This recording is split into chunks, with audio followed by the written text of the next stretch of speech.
What's up, players from around the world, and welcome to Potato Monsters Top 5 Plays episode number 136. My name is Parva, and I'm here to guide you through some of the best players submitted clips sent in from across the globe, so sit back, relax, and enjoy this edition of our Top 5 Plays. Starting off today's episode, we begin with me and on Zed in an action-packed 1v1 against Riven. At the start, we see Riven dash in, using her Q to get the Zed, but he ults a negator stun and then turns the heat with his E and Q into back-to-back living shadow swaps as he pulls out the clutch kill with a double shadow slash.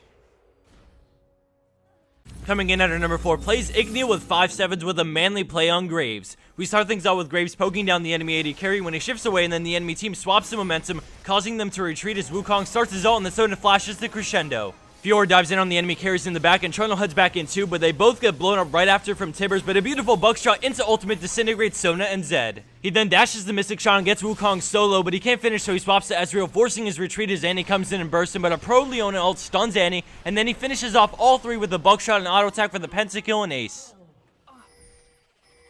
At our number 3 play, we have Play-Doh Bear stepping up to the plate when things look grim by keeping calm and showing off some great mechanics and by truly knowing the limits of her character. After her support sacrifices himself to keep them away, Jarvan breaks free and ults her, but she tumbles out, running back for a moment as they finish off Blitz, and then she fires back with her ult up, making Jarvan flash away. She then gets on Alistar, forcing him to back off as Tia flashes, but she invises the gold card and then comes out ready with an instant cleanse, but right as she's about to get the kill, she gets CC trained by Alistar and Jarvan as TF escapes. Play-Doh plays it smart, starts kiting back, heading for the brush, and now we see TF coming back in as she grabs the kill on Jarvan and instantly tumbles back to dodge the wild cards and kill Alistar. With lightning fast speed, she also snags the kill on Twist of Fate with a far range condemn into the wall for the triple, avenging Blitzcrank's death. Shifting gears away from AD carry plays, we move on to our number 2 spot with Haunter X with a game-breaking play on Lissandra. At the start, we see it's an extremely close game and the enemy team is up by a hair and goal as they quickly try to do Baron with the enemy team down a player. Lissandra eats into a huge ring of frost to steal Baron and root the enemy team. She then uses Frozen Tome into a beautiful Zhonya's to buy even more time as the enemy team eagerly waits for her to come out, but by the time she does, we see Malphite ult in on all 5 as their team collapses in, scoring multiple kills as they chase. The perfectly executed steal and great use of Lissandra's utility, chained with the Zhonya's, which buys time for her team to come in and clean up shop, not only catches her team up in goal, but also gives them an advantage, putting them ahead as they go forward in this game.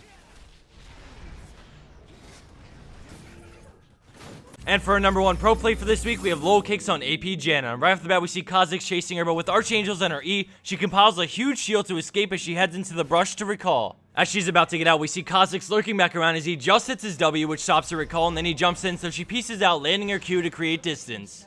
Her passive combined with a fully ranked up Zephyr and Lynchbane movement speed causes her to move extremely fast, but now we see more of the enemy team coming around as she heads towards the enemy base with barely any health left. We can see Rumble leading the charge and moving in quick, looking to cut her off with his ultimate. As he gets into range, he guesses where she's headed and tries to cut her off, but she stops in the brush, using Monsoon to heal her as the enemy team moves in closer, making the chance of escape look extremely bad. She chooses to run towards bottom lane as she's forced to run into the turret as Caitlyn ults, and the tower brings her incredibly low, but she continues into the enemy base. Now is a good time to note that she hasn't used Zephyr active at all because she doesn't want to lose the passive movement speed. She works her way to the wall and shields as the enemy team uses everything to try and get that one last hit on her for the kill, but the shield holds up all the turret hits and she barely outruns the projectiles from the enemy team. Then Shaco comes in from the side, so she prepares for the damage with the shield, which absorbs the Z, and then we see Blitzcrank hauling it to get the pull, but her movement speed keeps her alive again thanks to having up Zephyr. With a final tornado, she disengages from the enemy team as Rumble tries to flash and get that slippery Janna, but she escapes and her team turns around the fight, actually getting kills and coming out ahead somehow thanks to a well-played Janna.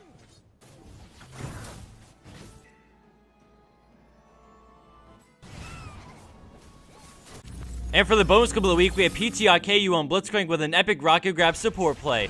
Just wanted to say thanks to our sponsors at iBuyPower for providing us with some beastly computers to play, work, and soon to stream on, and to our fans for making all of what we do worth it. Thanks again, everyone. I hope you enjoyed and enjoy pentakill's clutch play.